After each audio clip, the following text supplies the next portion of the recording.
my Shotzi, hello my cookie, hello my little flower.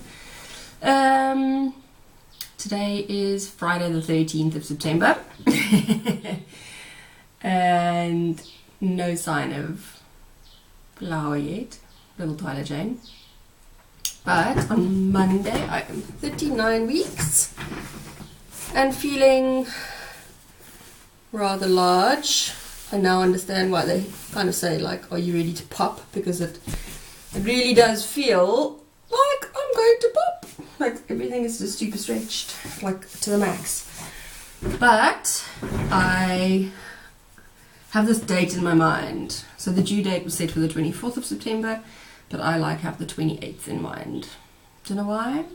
Just decided I like the date, 28th. So that is a Saturday. Yeah. But anyway, it will be what it will be. Went to go see the midwives yesterday and everything's 100%. I think I just need to kind of have faith that what will happen and that'll be perfect. I wasn't keep my heart set on any particular midwife or any particular date or any particular anything. Well, we'll be fine.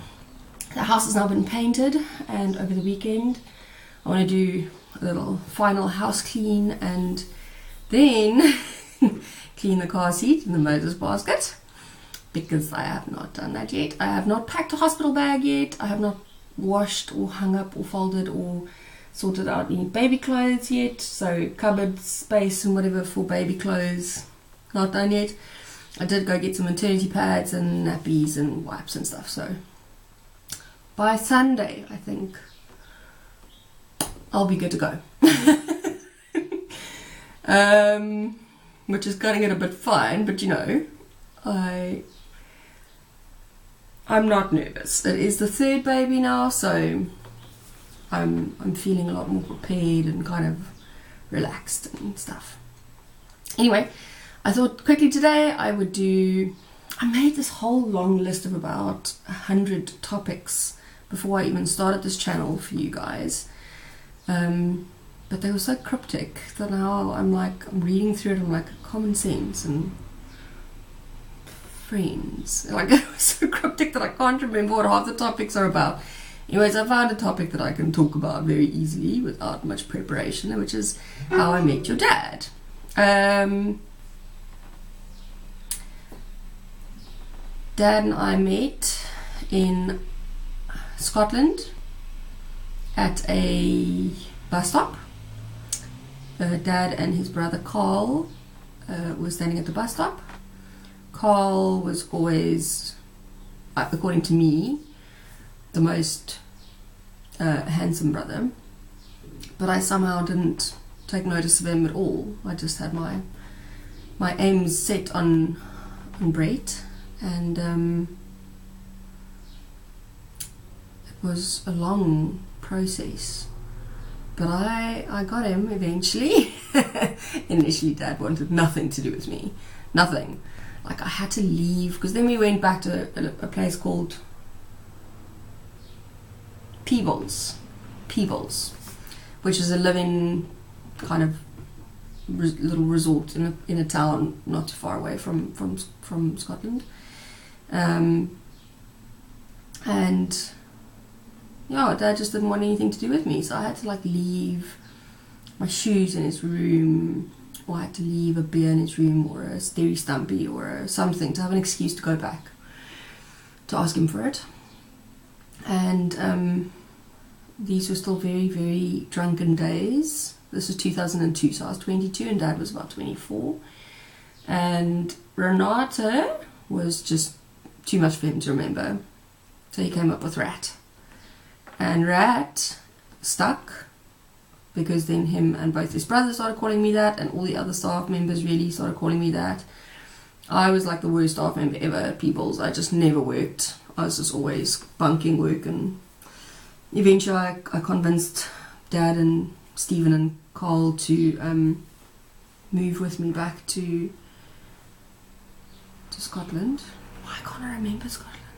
The name of the town? Edinburgh, man. Edinburgh. Yeah, so we moved back to Edinburgh, to a little flat.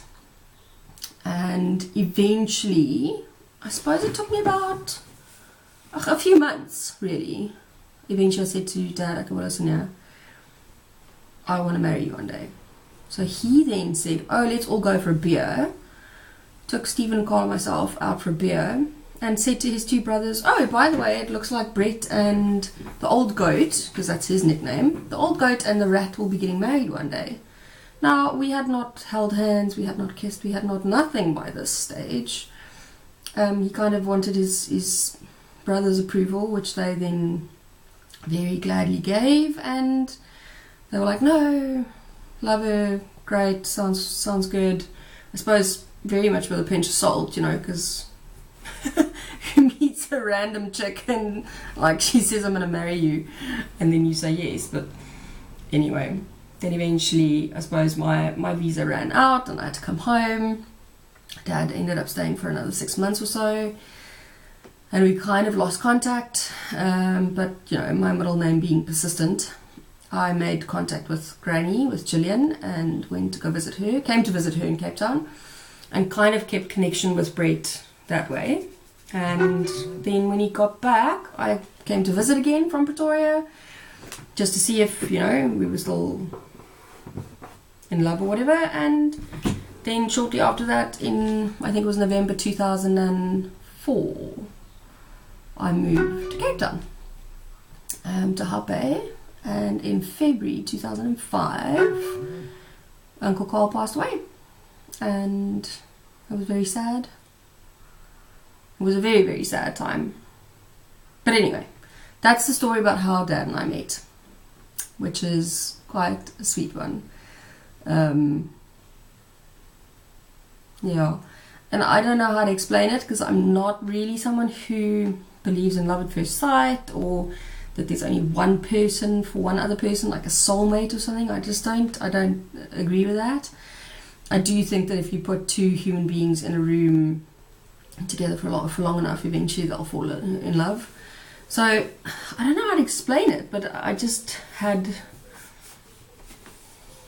I suppose, like a gut feeling or something, maybe, that he was it, and I didn't want anyone else.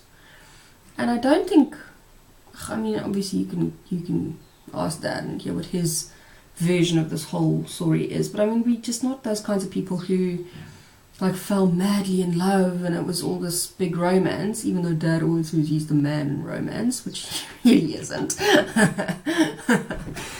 But to me, love is a bit overrated, or being in love is a bit overrated.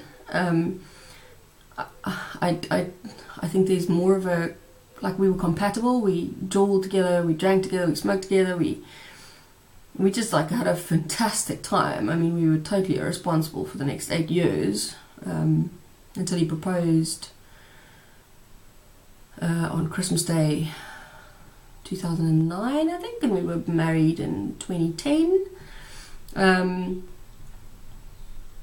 But it's more about respect. Like, I really respect your father a lot, which I think is something that's a lot more lasting and solid and worthwhile than some fleeting, passionate love affair. And we aren't, I said this to someone the other day, like, we're not over the top emotional either, I don't suppose, because I mean, I've now been with Dad, I'm now like almost 40, so, you know, it's been a long time, and I don't know many details, like deep, dark details about him, like, yeah, about his family or about anything. So we love and respect one another a lot, and I think we give each other a lot of freedom and space.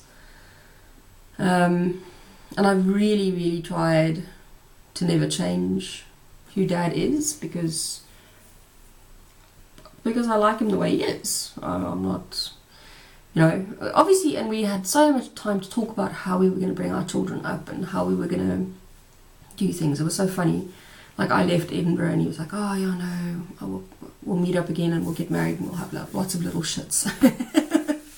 Which I was like, yeah, whatever. I really did not want children. and he really, really wanted children.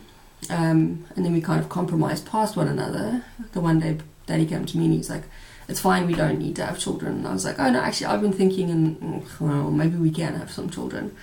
So there was a story that Mutti used to tell me actually about way back when, obviously in the early 1900s or whatever, about this lady that had long hair, and it was her pride and joy, and she had a husband whose pride and joy was a pocket watch, and she cut off her hair, sold it, and got his pocket watch a chain, and he went and sold his pocket watch and got her a lovely bow or a ribbon or something for her hair.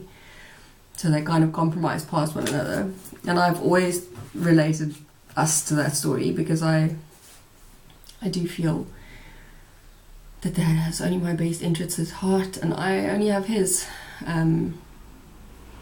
And we aren't people who dress fancily. We are people who go out on a show.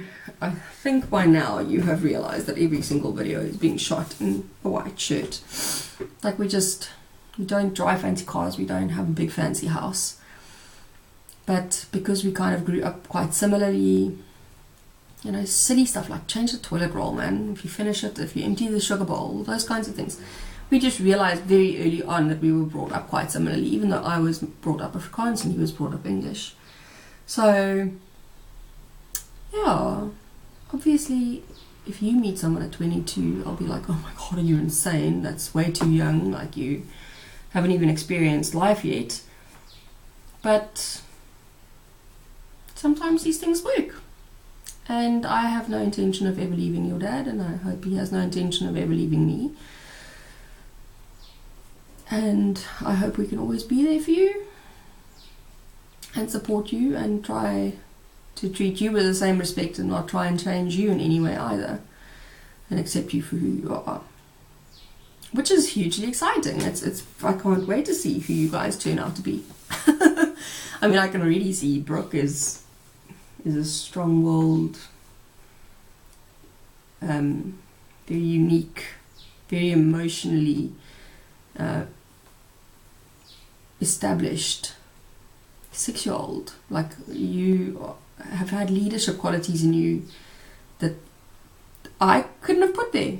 You know, it's just something that you were born with. And Peyton just loves to laugh and is sweet and cuddly and whatever. So I always say Brookie's like this tough cookie on the outside, but she's soft and squishy on the outside, on the inside. Like you actually get hurt really, really easily. And Peyton is so soft and squishy on the outside. Like, I cannot scream at Peyton. I cannot even give her a pits. That's like the end of the world for her. Whereas Brooke is like, yo, whatever, dude, is that all you've got? Like, hit me harder. I don't really care, type of thing. But on the inside, I think Peyton is tough as rocks, tough as nails. So it'll be interesting to see how Tyler Jane turns out. But yeah, anyway, we love you guys immensely. That's it. Chat soon. Bye.